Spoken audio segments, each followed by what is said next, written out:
से एहार उत्तर खोजिबारे असमर्थ होइथिले।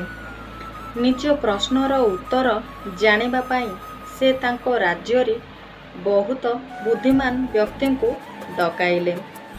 सेही राज्य रे थिबा समस्त बुद्धिजीवी राजसभारे एकत्रित हेले। सेमानक भितरे कुहाकुही हेउथिले जे राजा सेमानंकु एठारे काहेकि डाकिचंती।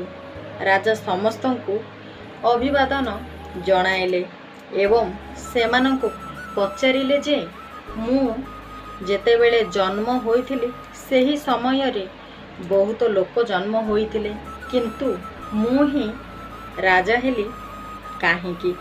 सेही मानक मध्यरे राजा हेली मु काहेकि? सबु महान बुद्धिजीवी माने एही प्रश्न विषय रे गभीर भावरे चिंता करिबाकु लागिले, किंतु केते गभीर चिंता पर मध्य एही प्रश्नर उत्तर देई पारिले नाही बुद्धिजीवी माने।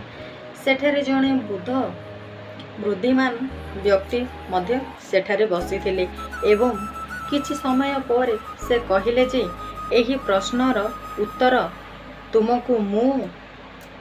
तुमको एक महान ऋषि देई पारिबे, जे कि दीर्घ वर्ष धरि एक घन जंगल रे तप करूछंती। यह शुणी राजा परदिन निज सैनिक मानक सहित से जंगल आड़कू गले। से जंगल भितरे किछि दूर जीवा परे राजा सेठारे एक छोट कुटीर देखिले। राजा सेही कुटीर भितर को प्रवेश करिबा परे देखिले जणे ऋषि सेठारे